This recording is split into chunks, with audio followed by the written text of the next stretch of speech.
میرا ایک بیان میں نے کیا تھا، اس میں وضاحت سن لیں، اس کا لوگ غلط مطلب نکال رہے ہیں. میں نے بیان میں یہ کہا تھا، وہ شارٹ کلپ میرا بہت مشہور ہوا ہے سیکچوئل ڈیزائرز اینڈ اسلام کے نام سے. اس میں نے بتایا ہے کہ زنا سے بچنے کے لیے کوئی خاتون کسی ایسے مرد سے شادی کر لیں، یعنی اگر وہ شادی نہیں کرنا چاہ رہا تو اپنے حقوق سے کیا ہو جائیں، دستبردار ہو جائیں، حقوق سے دستبردار ہو کے اس سے نکاح کر لیں تو وہ کر لے گا. اس سے بعض لوگ یہ سمجھ رہے ہیں کہ میں نکاح مسیار کو پروموٹ کر رہا ہوں. نکاح مسیار یہ ہوتا ہے، سعودی عرب میں آج کل ایک نیا نکاح مارکیٹ میں آیا ہے کہ عورت اپنے تمام حقوق سے دستبردار ہو جاتی ہے، مرد اس سے نکاح کرتا ہے صرف اپنی خواہش پوری کرنے کے لیے. صحیح ہے نا؟ تو اس میں علماء کی دو رائے ہیں، بعض کہتے ہیں ناجائز ہے، بعض کہتے ہیں جائز. ہم اس کو درست نہیں سمجھتے، کیونکہ جب یہ کلچر کی شکل میں یہ چیز معاشرے میں چلے گی تو پھر خواتین کو ان کے حقوق دینے کے لیے کوئی بھی تیار نہیں ہوگا.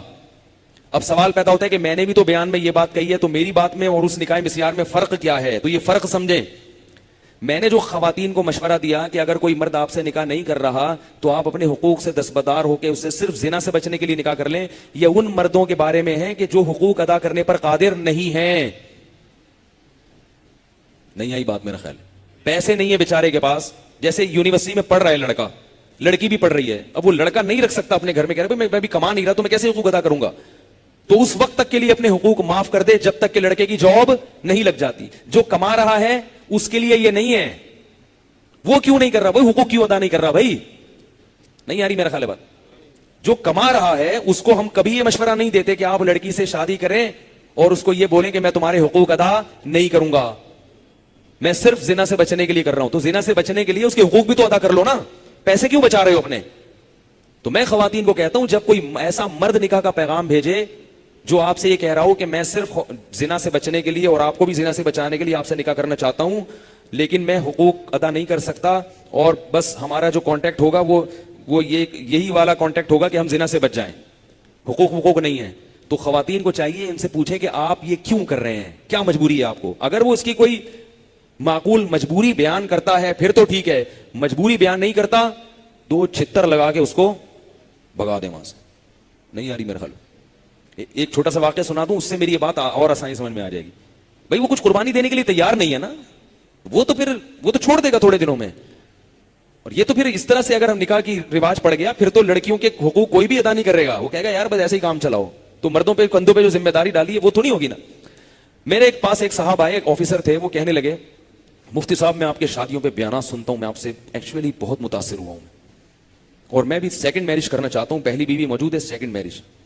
تو میں نے کہا یار میں تو آپ کرنا چاہتے ہیں تو کر لیں، میں تو رشتے نہیں کراتا، میرے پاس ٹائم نہیں. کہہ رہے نہیں بس 5-10 منٹ کے لیے میری بات. بہت اصرار کر کے مجھے اپنے گھر لے گئے. یہ بڑا پرانا واقعہ، یہ تقریباً 15 سال ہو گئے ہوں گے اس واقعے کو. تو 15 سال سے ہم یہ کر رہے ہیں کام.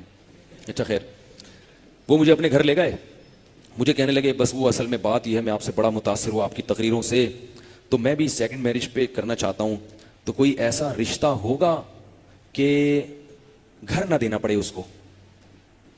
میں نے کہا گھر نہ دینا پڑے؟ کہہ رہے اصل میں یار میں گھر، حالانکہ آفیسر تھے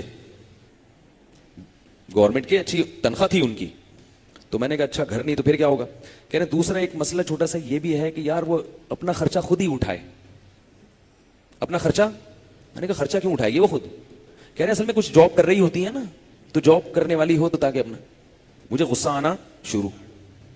میں نے کہا اور تیسری شرط؟ کہہ رہے تیسری یہ ہے کہ میری ماں کی خدمت وہ کرے گی، پہلی والی نہیں کرے گی، یعنی اماں بھی اسی کے گھر میں لا کے رکھ دوں گا میں. میں نے کہا مزید؟ کہہ رہے ہیں اس سے اولاد نہیں ہوگی، ایسی خاتون چاہیے جس کو اولاد کی خواہش. میرا دل چاہ رہا تھا جوتا اٹھاؤں. انہوں نے تو نے ہمارے بیانات کا یہ مطلب سمجھا ہے؟ اللہ کے بندے تو یہ مطلب وہ کوئی پاگل ہے جو تجھ سے شادی کرے گی؟ میں نے کہا کہ اگر کوئی، اس کو کہا تو نہیں وہ تو بدک جاتا، لیکن میرا دل چاہ رہا ہے اگر کسی خاتون کا رشتہ آپ کو مل گیا نا ایسا، مجھے بتانا، میں اس کو منع کر دوں گا جا کے کہ تمہیں اس مکھنچو کے علاوہ کوئی دنیا میں نظر نہیں آیا. تو میرے کلپ کا یہ مطلب ہرگز نہیں ہے. بعض دفعہ ایسے ہوتا ہے یونیورسٹی میں لڑکا پڑھ رہا ہے، لڑکی پڑھ رہی ہے، دونوں پڑھ رہے ہیں، اب ان کی دوستی ہو گئی، زنا کی طرف جا رہے ہیں، تو لڑکا کہتے ہیں بھائی میں صرف 500 روپے کا بیلنس ڈلوا سکتا ہوں جو ابھی ڈلوا رہا تھا آپ کو بات چیت کرنے کے لیے، میری تنخواہ نہیں ہے، میرے پاس گٹکے کے پیسے نہیں ہوتے. تو جب تک باقاعدہ جاب نہیں لگ جاتی ہم نکاح کر لیتے ہیں اور اس وقت تک تم اپنے حقوق سے دستبردار ہو جاؤ. تو لڑکی اگر یہ سمجھتی ہے کہ بندہ ریلائبل ہے، یعنی وہ ہے یعنی ایک سمجھدار ہے, بہت فیصلہ اپنے بھائیوں کو ملا کے یہ فیصلہ کرے, بھائیوں سے کوئی سمجھدار ہو خاندان میں مرد اس سے, ورنہ یہ لڑکے بیوقوفی بناتے ہیں لڑکیوں. اس کے بعد اگر وہ نکاح کر لیں تو انشاءاللہ اس میں اللہ تعالیٰ برکت رکھیں گے. وہ آسان ہے, ایسے ہی جیسے موسیٰ علیہ السلام نے کہا اور ہو گیا نکاح, تو وہ آسان ہے. تو میرے کلپ کا یہ مطلب تھا, اس کا غلط مطلب